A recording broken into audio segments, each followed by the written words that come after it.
Ma'asyiral muslimin yang dimuliakan Allah Subhanahu wa taala.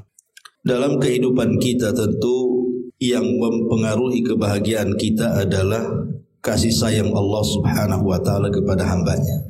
Jadi kalau Allah Subhanahu wa taala memberikan kasih sayangnya, artinya memberikan rahmatnya kepada kita dalam kehidupan kita, maka dipastikan orang itu bahagia. Tapi masalahnya terkadang rahmat itu dicabut dari diri kita, sehingga akhirnya banyak masalah-masalah yang kita hadapi. Entah persoalan rumah tangga, entah persoalan kesehatan, entah persoalan ekonomi, macam-macam akhirnya muncul masalah di tengah-tengah kita.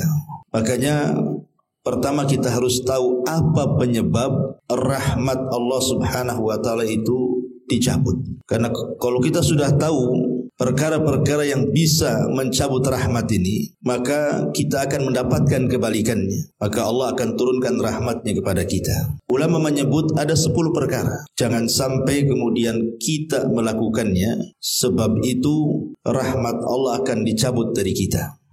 Apa saja 10 perkara itu? Yang pertama, apabila seseorang itu la taqbalul haq, tidak mudah menerima kebenaran. Ini kalau dinasihati, maka dia akan tolak nasihatnya. Karena ini bentuk kesombongan.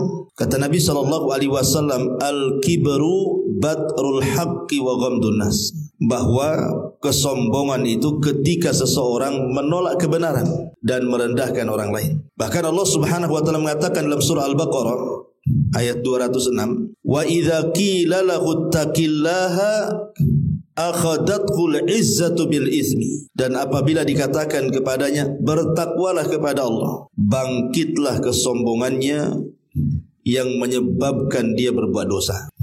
Jadi ada tipe-tipe orang itu kalau dinasihati marah, bukannya berterima kasih malah kemudian marah. Maka kemarahan saat kebenaran sampai kepadanya, maka ini salah satu dicabutnya rahmat. Ma'asyiral muslimin yang dimuliakan Allah Azza wa Jalla. Kemudian yang kedua, kata para ulama, idza tujahir bil ma'siyati wa la tastahi. Apabila Anda melakukan kemaksiatan secara terang-terangan dan tidak memiliki rasa malu. Ini juga salah satu penyebab rahmat Allah akan dicabut, kemudian masalah akan numpuk ketika kita bermaksiat terang-terangan dan tidak malu. Jangan bicara soal maksiat terang-terangan ya, maksiat sembunyi-sembunyi saja itu sudah ngeri itu dosanya.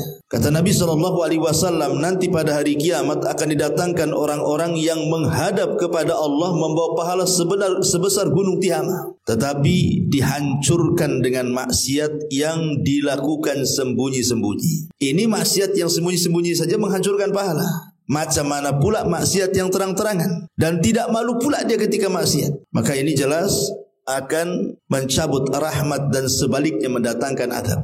Dan kalau kita cerita tentang maksiat terang-terangan hari ini ya luar biasa. Contoh saja dunia perzinahan, adanya lokalisasi dan yang semacamnya itu kan terang-terangan, baik online atau offline gitu ya. Bahkan dengan adanya medsos, bahkan mereka menjajakkan diri pula kan, itu kan terang-terangan namanya.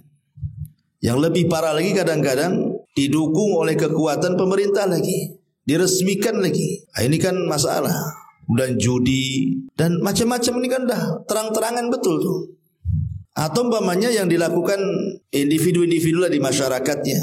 Kayak mak-mak lah kan, kalau yang sudah ngaji enggak lah biasanya. Mak-mak orang awam biasanya. Pagi-pagi dah senam. Tengok pakaian orang senam tuh bu. Subhanallah kadang-kadang. Ya, yang tadinya nggak niat nonton jadi coba senam di tengah jalan lagi, tengah lapang lagi, pakaiannya berpakaian tapi telanjang lagi kan itu. Ini kan maksiat terang-terangan namanya. Geol sana, geol sini nggak jelas. Ya. Jadi ini bahaya nih. Yang seperti ini bisa mencabut rahmat. Rahmat Allah tidak akan turun. Yang ada sebaliknya malah azab akan turun. Kemudian yang ketiga adalah idza kunta ta'kulul harama wa la takhafullaha azza wa jalla. Ketika Anda tidak perhatian dengan makanan-makanan haram dan tidak takut kepada Allah Subhanahu wa taala. tidak menyaring makanan, yang penting masuk gitu ya. Karena Nabi SAW mengatakan, sayati alaikum zaman la yubalil mar'u bima akhadal mal amin halalin amin haramin. Nanti akan datang zamannya, kata Rasul, manusia-manusia itu sudah tidak peduli lagi itu dalam mencari harta itu. Apakah harta yang diambilnya halal ataukah harta yang diambilnya haram. Dan zaman itu sudah berlaku hari ini. Ya kan, zaman itu sudah berlaku hari ini. Karena kalau kita lihat hari ini kan, yang penting orang dapat uang, tidak peduli apakah dapatnya itu dalam rangka untuk menzalimi orang, seperti mengambil hak orang lain dalam dunia perdagangan, mengurang-urang takaran, mengurang-urang timbangan, mengurang-urang meteran, atau mungkin dia berdusta untuk mengambil hak orang lain, dan begitu seterusnya. Seperti dalam waris, persidangan gitu ya, rebutan lahan, macam-macam lah kan itu. Nah, ini kadang-kadang apa yang disabdakan Nabi SAW sudah menjadi sebuah kenyataan. Orang sudah peduli lagi. Padahal Allah mengatakan, Rasul mengatakan, innallaha thayyibun la yaqbalu illa thayyiba. Allah itu maha baik, tidak menerima kecuali yang baik-baik. Ini yang ketiga. Yang keempat, idza kunta tufaddilu suhbatal khabithata. Kalau Anda mulai mengutamakan teman yang buruk, artinya sembarang mencari kawan, sembarang mencari teman. Karena Nabi SAW mengatakan bahwa ad-din al-mar'u ala dini khalili. Seseorang itu digantungkan agama kawannya. Dahulu di zaman Nabi ada orang namanya Uqbah bin Abi Mu'ayth. Uqbah bin Abi Mu'ayth. Uqbah bin Abi Mu'ayth ini walaupun dia musyrik, tapi dia suka dengan syair. Dan kalau dia mendengar Quran, suka tuh, tapi tak mau masuk Islam masalahnya. Dia hanya suka dengar Quran, tapi tidak mau masuk Islam. Karena dia menyukai bahasa Quran. Karena dia kan seorang penyair, pujangga gitu ya. Dia suka kalau Quran dibaca karena tata bahasanya. Samalah kalau kita pamannya mendengar ada orang Melayu berpantun, kan suka kita dengarnya gitu ya. Jadi akhirnya kemudian Uqbah bin Abi Mu'ayth ini mengidolakan Nabi. Saking senangnya sama Nabi, tapi tak mau masuk Islam juga. Dia ingin menjamu Nabi SAW ke rumahnya. Akhirnya diundanglah Nabi SAW ke rumahnya. Maka makanan disediakan, minuman disediakan. Ketika disuruh makan, Rasul tak mau makan. Jadi orang ini mengatakan, Uqbah ini, ya Rasul, ya Muhammad, kenapa kau tak makan? Maka Rasul mengatakan, macam mana aku akan makan sementara yang menyediakan makanan ini orang musyrik? Sembelihan orang musyrik tak boleh dimakan. Karena kalau orang musyrik menyembelih binatang, otomatis yang disebut bukan Allah tapi berhala-berhala kan begitu. Kata Nabi SAW, kalau engkau aku ingin makan di tempatmu ini, maka mudah caranya, bersyahadatlah kepadaku. Akhirnya karena takut makanan yang dihidangkan kepada Rasul tidak dimakan Nabi, terpaksalah Uqbah bersyahadat. Ingat, syahadatnya terpaksa supaya Nabi makan, gitu maksudnya. Akhirnya kemudian satu hari dia diundang lagi, kemudian dia mengatakan asyhadu an la ilaha illallah wa asyhadu anna Muhammadar Rasulullah. Kemudian Rasul makan. Masalahnya Uqbah bin Abi Mu'ayth ini kan di zaman jahiliyah dia satu geng dengan Umayyah ibn Khalaf. Umayyah ibn Khalaf ya satu geng dengan Abu Jahal lah. Dengar pula nih si Umayyah ini, dengar-dengar si Uqbah dah masuk Islam ya katanya. Coba kita datangi. Maka Umayyah mendatangi Uqbah dan mengatakan, ya Uqbah, betul kau sudah bersyahadat dan masuk ke agama Muhammad? Kata Uqbah, tidak. Enggaklah, kamu sudah masuk Islam katanya. Kau sudah masuk kepada agama Muhammad. Dia mengatakan tidak, tapi engkau sudah bersyahadat. Kemudian Uqbah mengatakan, loh, aku bersyahadat itu bukan ingin masuk Islam. Aku bersyahadat itu supaya Muhammad bisa makan di rumah saya katanya. Itu saja kan itu. Tetapi kemudian Umayyah tidak percaya. Uqbah meyakinkan juga, Umayyah tidak percaya. Akhirnya kata Uqbah, ya sudah gini saja. Kalau engkau tidak yakin juga bahwa aku tidak masuk kepada agama Muhammad, lalu apa yang harus aku lakukan kepada Muhammad?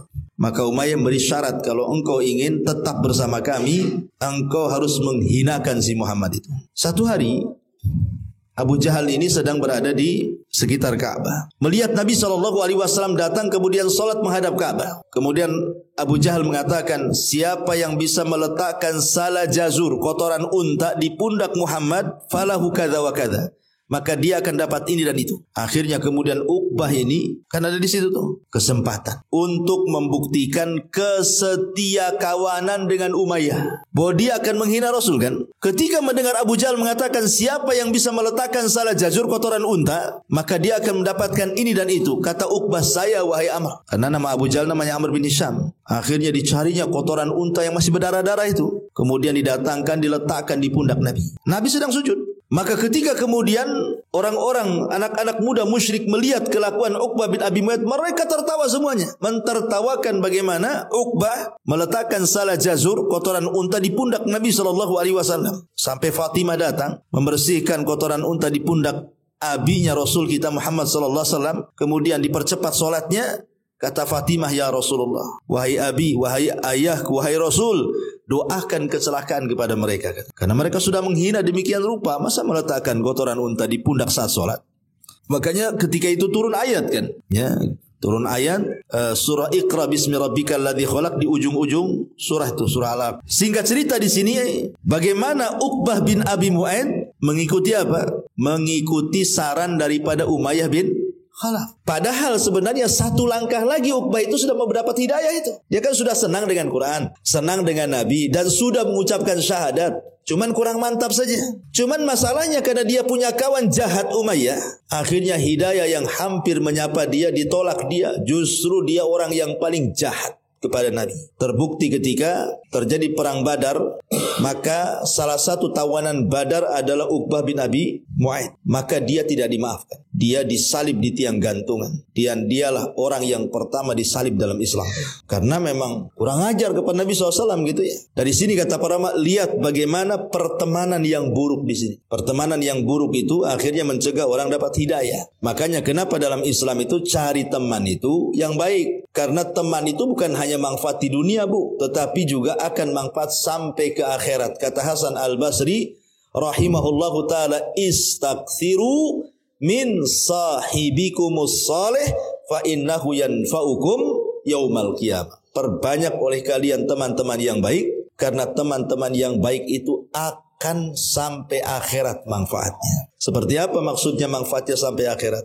Karena nanti ketika orang-orang sudah masuk surga dan sebagian mereka masuk neraka, orang-orang yang di dalam surga ini, mereka kan setiap pekan disediakan pasar, namanya Sukul Jannah. Pasar itu tempat mereka berkumpul, berbincang-bincang, nostalgia, cerita dunia. Lah ketika mereka berkumpul satu dengan yang lain, mereka saling bertanya, mana ya si fulan itu yang ketika di SSS selalu datang di samping kita kan itu. Kok tidak pernah ada di sini? Kata malaikat, dia di neraka. Ya. Di neraka, padahal dia orang paling baik, paling banyak ngajinya, paling ini. Kenapa dia masuk neraka katanya? Tak tahulah katanya. Maka semua penduduk sorga yang merupakan teman-teman yang baik itu mengatakan apa? Ya Rabb, la taqtamilu ladzatina hatta tuhrijahu. Ya Rabb, jangan kau sempurnakan kemuliaan, kenikmatan kami di sorga ini sampai kau keluarkan teman kami di neraka. Jadi teman-teman yang baik itu jadi syafaat. Makanya ini penting, sebab kalau kita sudah berteman dengan teman yang buruk, itu tanda rahmat akan dicabut.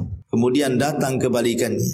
Ini yang keempat. Yang kelima, idza kunta la tardha bi qada'illahi azza wa jalla. Ketika Anda tidak redha alias tidak ikhlas dengan pemberian Allah Subhanahu wa taala. Nabi SAW satu hari memegang tangannya Abu Hurairah radhiyallahu anhu. Kemudian Nabi mengatakan apa? Ya Abu Hurairah, irdha bima qasamallahu lak takun aghnan nas. Wahai Abu Hurairah, redhalah kamu terhadap pemberian Allah. Kalau engkau sudah redha dengan pemberian Allah, maka engkau akan menjadi orang yang paling kaya dari seluruh manusia. Jadi Rasul mengatakan kalau engkau bisa redha dengan pemberian Allah, maka hakikatnya engkau ini orang kaya. Apa maksudnya? Maksudnya adalah kita disuruh untuk qanaah. Disuruh untuk qanaah.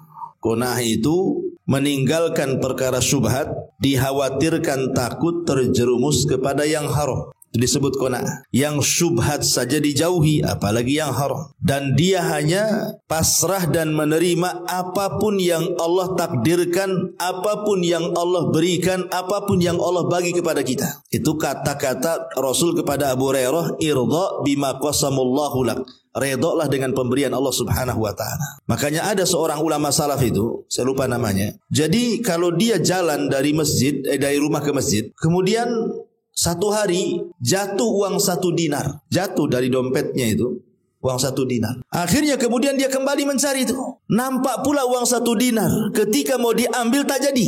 Kenapa? Jangan-jangan bukan uang saya yang jatuh, uang orang. Gak jadi. Ya.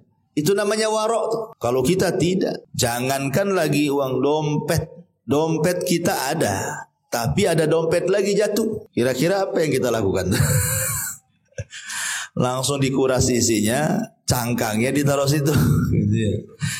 Itu ndak warok gitu ya kadang-kadang gitu. Jangankan itu, kadang-kadang pohon mangga saja kan. Nah, kebetulan depan kita main peti saja. Lah itulah kemudian kenapa orang itu kemudian tidak redha dengan pemberian Allah, sebabnya karena tidak qanaah tadi. Kalau orang sudah qanaah wa tufidin, menjauhi yang syubhat karena takut masuk kepada yang haram, maka insyaallah dia akan mudah redha dengan pemberian Allah Azza wa Jalla. Nabi satu hari masuk ke kamarnya, kemudian nampak ada satu butir kurma, hampir mau ditelan, tiba-tiba tak jadi dibuang. Kemudian ditanya Rasul, kenapa? Kata Nabi SAW, saya takut kurma ini kurma sedekah, dan keluarga Nabi haram memakan harta sedekah. Coba bayangkan, di kamarnya, di rumahnya, takut kalau itu adalah kurma sedekah. Begitulah Nabi SAW mengajarkan warok. Mengajarkan warok kepada kita supaya nanti puncaknya adalah kita bisa redha dengan pemberian Allah Subhanahu wa ta'ala. Ikhwatu fillah, muliakan Allah Azza wa Jalla. Kita tahu bahwa Allah itu yang menciptakan kita. Berarti Allah paling paham dengan ciptaannya kan? Kan yang menciptakan kita Allah. Berarti Allah paling paham dengan kita. Jadi ketika Allah Subhanahu wa ta'ala sengaja umpamanya membuat kita miskin, atau sengaja membuat kita kaya, atau sengaja membuat kita sakit, atau sengaja membuat kita ini sehat, atau sempit atau lapang, atau berpisah atau berkumpul dan begitu seterusnya, tentu ada hikmah di balik itu. Pasti ada maslahat yang kita tidak tahu. Ya. Pasti ada maslahatnya kan? Kenapa Allah buat kita sakit dan sembuh-sembuh? Pasti ada manfaatnya tuh, yang kita tidak tahu sebenarnya. Boleh jadi kalau seandainya disembuhkan dari penyakitnya, jadi jahat dia, jadi kufur dia. Betapa banyak orang-orang yang ketika sakit itu Masya Allah zikirnya kencang, karena pengen sembuh. Sudah sembuh, mana ada zikir, maksiat lagi yang ada. Itu kan jadi seperti itu jadinya. Ada orang yang ketika miskin itu rajin pula ngaji dia. Masya Allah ngajinya rajin, tiap minggu. Mungkin kalau 1 minggu tiap hari ada kajian hadir dia, karena masih miskin, ya kan, gak ada kerjaan. Apalagi kalau gak ngaji, mulai kaya tuh. Mulai seminggu sekali datang. Nanti sudah agak kaya sedikit, sebulan sekali datang. Udah kaya betul 1 tahun sekali tak muncul, tak nampak. Kemana si Anu katanya? Sibuk buka cabang katanya. Lah ini kan contoh. Kalau seandainya orang itu kemudian diberikan kekayaan, jadi sirutugian, itu rahasia bejatnya orang tuh jadinya. Jadi harusnya kan kita memilih, boleh jadi kenapa Allah tidak memberikan kekayaan kepada saya. Mungkin di balik itu ada hikmahnya. Sebab kalau saya kaya kayaknya belum siap mungkin saya dengan kekayaan. Dan begitu seterusnya.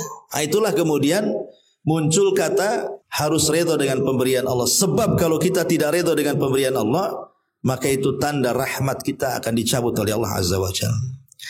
Kemudian yang ke-6, idza kunta tuhibbu ma yakrahu Allahu Azza wa Jalla. Apabila Anda mencintai apa yang Allah benci, mencintai yang Allah benci. Ma'asyiral muslimin wal muslimat rahimani wa rahimakumullah.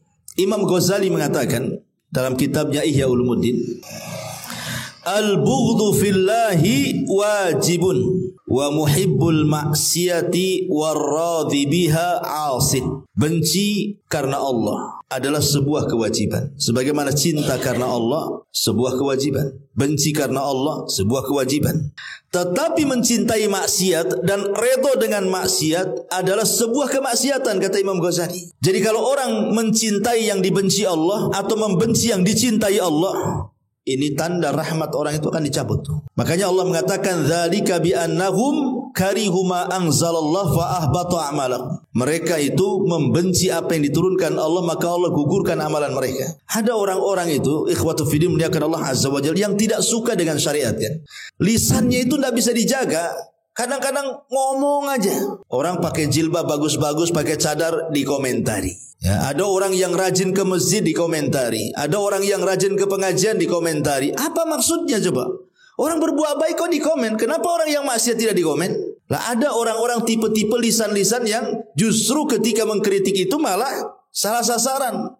Harusnya orang yang tidak pantas dikritik ataupun sebaliknya jadinya. Yang lebih daripada itu, terkadang yang dikritik itu syariat. Kenapa sholat itu ya? Capek-capek 5 waktu. Ngapain sholat itu? Kenapa puasa itu ya? Lapar-lapar dari pagi sampai sore. Bagus makan. Haji itu ngapain buang-buang duit? Bagus shopping aja kan itu. Kan ada orang yang terpikir ke situ. Kalau yang ucapkan seperti ini orang kafir, lakum dinukum waliyadin lah. Tapi itu pun ya tentu kita marah kalau seandainya mereka mengatakan seperti itu. Lah terkadang yang ngomong ini umat Islam, mengatakan kepada orang-orang yang berusaha menegakkan tauhid, menegakkan sunnah Nabi SAW, kemudian dikomentari. Nah ini berarti dia membenci apa yang Allah suka atau menyukai apa yang Allah benci. Kemudian yang nomor 7, ulama mengatakan adalah idza kunta tadlim wa ta'kul haqqal akharina wa la tubali. Kalau engkau melakukan kezaliman dan memakan hak orang lain dan engkau tidak peduli, maka namanya kezaliman itu pasti akan mendatangkan azab dan mencabut rahmat dan mendekatkan azab. Jadi yang ke-7 ini bicara soal zalim, kezaliman ya. Jauhi kezaliman. Kemudian yang nomor 8, idza kunta ta'mal lin-nasi aktsar min ihtimamika billah. Engkau beramal untuk manusia lebih banyak perhatiannya dibandingkan perhatianmu kepada Allah Subhanahu wa taala. Dan ini yang banyak di masyarakat kan. Kebanyakan kita melakukan amal soleh ini kadang-kadang lebih banyak karena manusia dibandingkan karena Allah Subhanahu wa taala. Itu karena terlampaunya cinta kita kepada dunia sehingga melupakan akhirat. Ulama mengatakan kalau seandainya kecintaan kita kepada akhirat itu sama seperti kecintaan kita kepada dunia, tidak ada orang masuk neraka.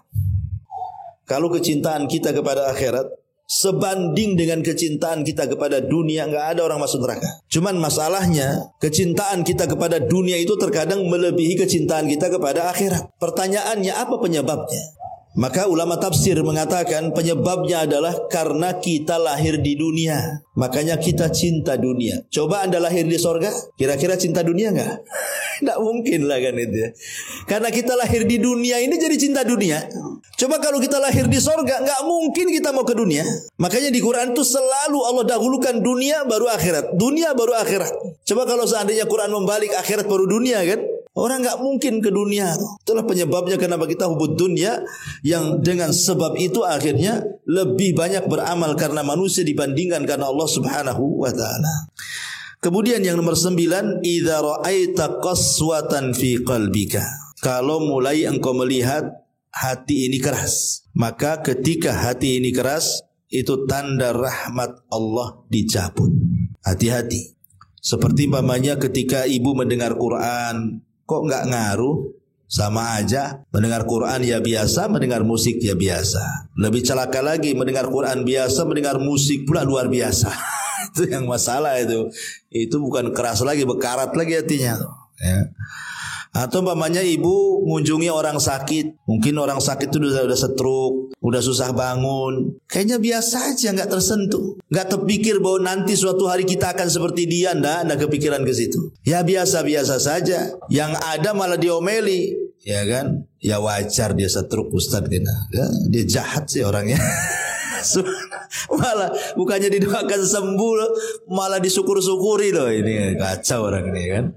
Nah ini nggak ada rasa sudah itu, udah mati rasanya. Atau umpamanya kita dengar ada orang mati, datang ke rumahnya, nampak dia mati, bahkan kita pula yang mandikan, kita pula yang bawa, kita pula yang nguburkan. Pulang dari kuburan itu nggak kepikiran dia akan seperti dia. Ya tetap aja dia maksiat.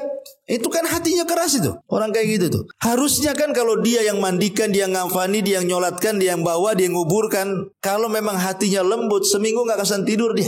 Dia mikir jangan-jangan kalau seandainya yang mati itu saya. Jangan-jangan kalau yang mati itu saya. Mulai dia terpikir tuh, itulah lembut hati. Ya. Ataupun saat ziarah kubur juga sama. Saat ziarah kubur, kalau kita mamanya terpikir lembut hatinya, maka tentu kita akan lebih lagi meningkatkan ibadah setelah ziarah kubur tuh. Atau mungkin lebih daripada itu ketika dengar nasihat, dengar ceramah, dengar murotal. Pokoknya hati ini adem, lembut, itu berarti bagus hati. Tapi kalau sama aja, berarti memang sudah terlampau banyak maksiat itu. Hati-hati kalau yang keras-keras hati ini. Makanya banyak-banyak datang ke anak yatim, kemudian usap kepalanya, kata Rasul, supaya lembut hatinya. Ya, datang ke kuburan, nengok kuburan, kalau bisa malam-malam, sehingga lembut hatinya. Ya, yang ada nggak lembut, setakut saya ke kuburan malam-malam tuh. Ya. Tapi intinya bahwa berusahalah melembutkan hati, karena kerasnya hati itu mencabut rahmat, dan tercabutnya rahmat itu hilang bahagia pada diri kita. Kemudian yang nomor 10, yang terakhir, tidak merasa berhajat kepada Allah. Anda tidak merasa berhajat dengan Allah, artinya merasa kaya, tidak perlu Allah. Ini bahaya nih. Ya. Orang kalau dalam kehidupannya tidak berhajat kepada Allah, ini orang ini akan dicabut rahmatnya.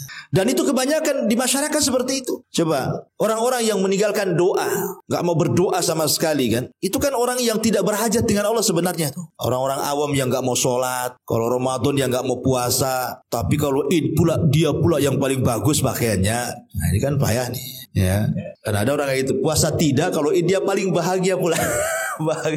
Yang puasa aja nggak kayak gitu tuh, pakaiannya biasa-biasa saja. Ya. Jadi ada orang-orang itu yang mereka tidak peduli dengan kewajiban Allah. Ditinggalkannya sholat, ditinggalkannya puasa, ditinggalkannya zakat, ditinggalkannya haji dan ibadah-ibadah yang lain. Kemudian ditinggalkannya zikir, doa, dan orang ini loh merasa dia tidak berhajat kepada Allah. Ini bahaya orang kayak gini nih. Dicabut rahmatnya tuh. Maka jangan sampai kemudian kita merasa kita tidak butuh dengan Allah. Sekelas Nabi SAW saja mengatakan, Allahumma takilni ila nafsi tarfata ainin. Ya Allah, janganlah engkau membebankan atas usahaku, perkaraku kepada diriku sendiri tanpa ada kehadiranmu. Itu Nabi SAW meminta agar setiap masalahnya Allah hadir menyelesaikannya. Karena orang yang tidak berhajat dengan Allah ini bisa masalah hidupnya, karena rahmat akan tercabut pada kehidupannya.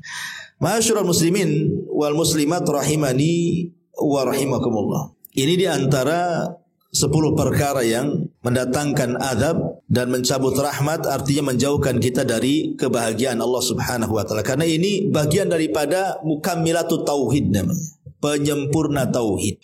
Kan ada yang menghilangkan tauhid, ada yang menghilangkan kesempurnaan tauhid. Nah, inilah perkara-perkara yang kita bahas ini. Kalau kita lakukan bisa menghilangkan kesempurnaan tauhid. Dan ketika hilang kesempurnaan tauhid, itulah kemudian mendatangkan banyak kesulitan. Salah satunya ketika rahmat dicabut, kemudian didekatkan dengan azab Allah Subhanahu wa ta'ala.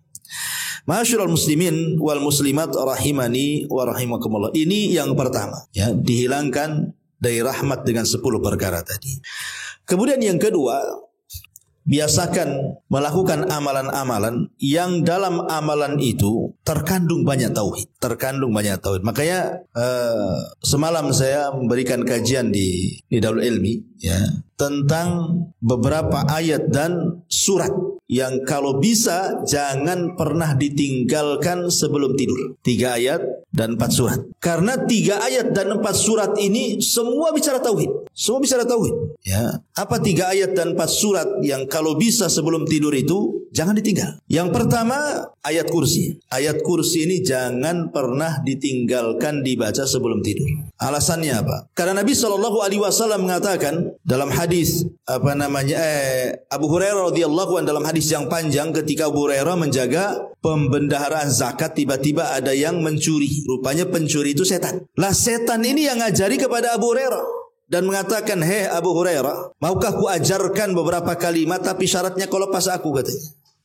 Kata Abu Hurairah, apa itu? Kata orang ini yang merupakan jelmaan setan, dia mengatakan, ya Abu Hurairah, idza awaita ila firashika, kalau engkau menuju pembaringanmu, maka faqra ayatal kursi, bacalah ayat kursi, fa innaka lan yazal alaika minallah hafidun wa la yaqrabuka syaitan. Kalau engkau mendawamkan membaca ayat kursi sebelum tidur, maka Allah akan senantiasa menjagamu dan setan-setan tidak mungkin mampu mendekatimu. Berarti dua keutamaannya orang baca ayat kursi sebelum tidur itu. Pertama, tidur kita dijaga. Yang kedua, setan tidak mungkin mendekati kita. Ini kan luar biasa nih. Masyarul muslimin yang dimuliakan Allah Azza wa Jalla. Sebab kalau kita cerita tidur ya, tidur itu akhul maut, saudara kematian. Makanya lihat orang tidur dengan orang mati itu sama aja. Cuman bedanya kalau orang tidur ya masih adalah denyut-denyutnya gitu ya. Tapi kalau orang mati kan sudah nggak ada. Tapi kan sama-sama kayak bangke, ya kan? Makanya ada istilah itu si anu tuh kalau tidur kayak bangke katanya. Gitu ya. Karena memang kematian itu, tidur itu saudara kematian. Betapa banyak orang yang kemudian saat tidur kemudian tak bangun lagi, mati dia. Banyak orang seperti itu tuh. Ya, dan saya mengalami gitu ya, di masih saudara saya juga gitu. Dia disangka tidur sama suaminya, tahu besoknya meninggal. Malamnya bilang masuk angin, minta dikerok sama suaminya. Kerok sama suaminya, kemudian ngorok, pagi-pagi gak bangun lagi.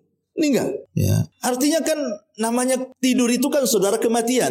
Kapan-kapan pun bisa mati dia. Lah karena tidur itu saudara kematian dan kita tidak bisa menjamin bisa hidup setelah tidur, makanya kita butuh penjagaan Allah di sini. Bagaimana kalau seandainya tidur kita itu berada dalam penjagaan Allah? Yang kedua, supaya jangan ketika tidur diganggu setan sehingga tidur kita ini menjadi tidak berkualitas. Coba betapa banyak orang-orang yang ketika tidur dibuat mimpi buruk, akhirnya bangun tengah malam kan, ketakutan dia.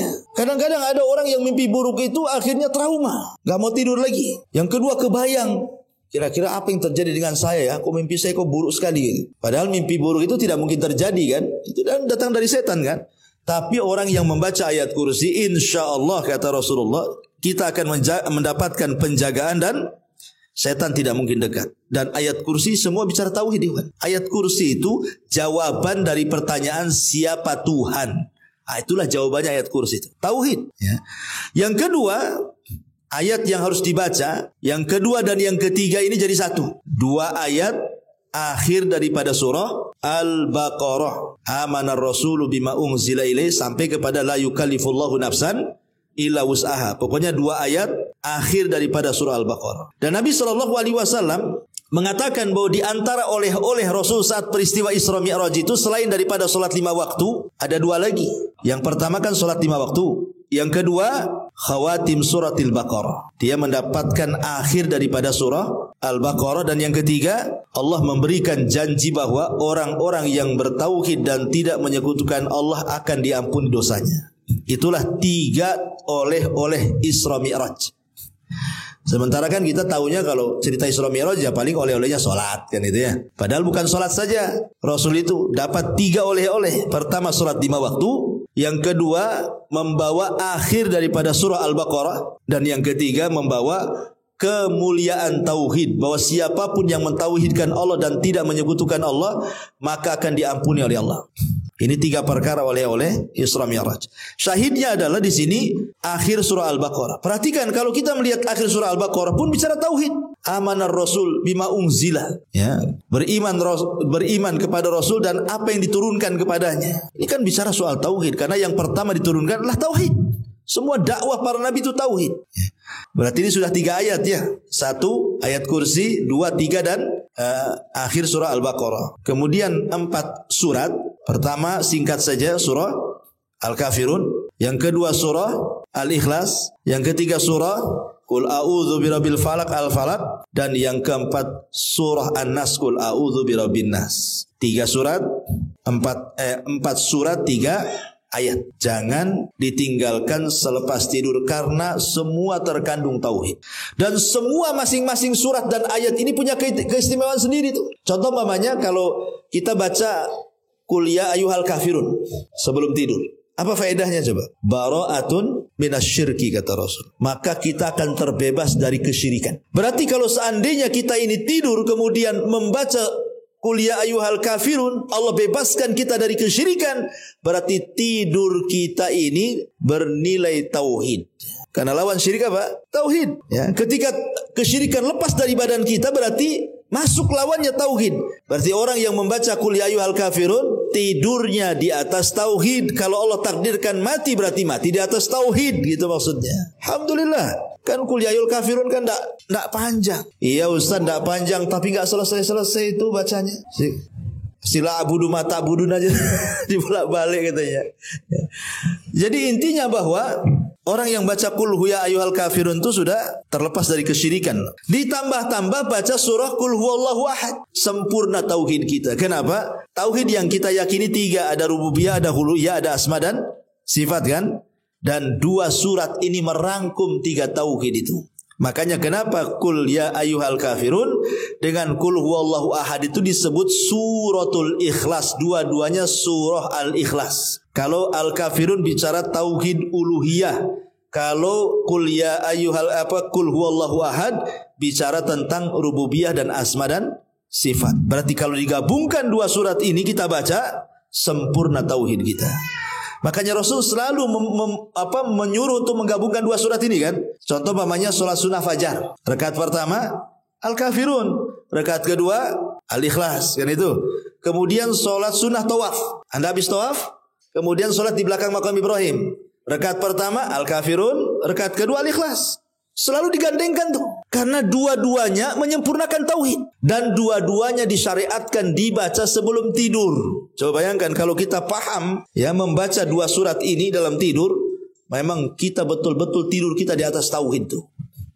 Karena apalagi masing-masing 2 surat ini juga keutamaannya luar biasa. Al-Kafirun kalau kita baca sama dengan 1/4 Quran. Kalau Qul huwallahu ahad kita baca sama dengan 1/3 Quran. Ya. Jadi kalau ngomong sama kawannya itu, alhamdulillah saya tiap hari ngatamkan Quran katanya. Ya, mana ada? Iya katanya.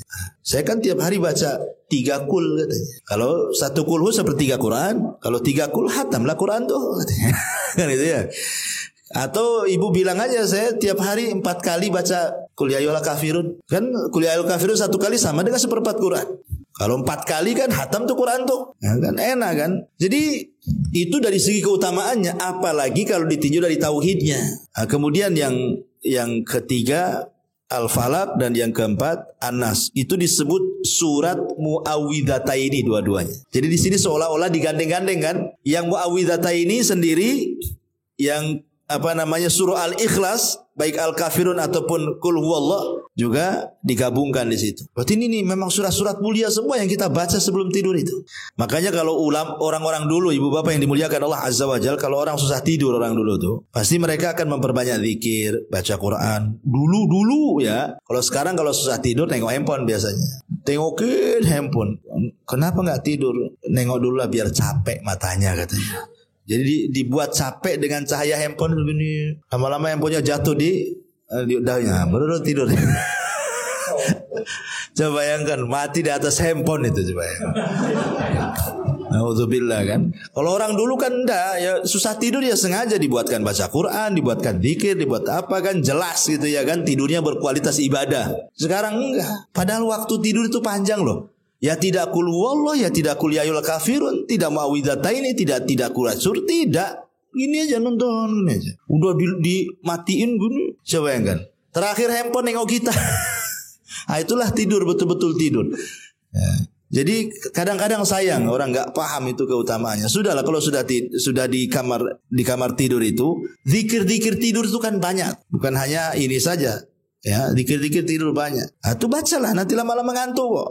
Ya. Taib, ini diantara juga yang bisa memberikan kebahagiaan adalah amalan-amalan yang bernilai tauhid. Salah satunya bacaan-bacaan yang dibaca sebelum tidur. Wallahu alam, sekian sudah hampir setengah 12.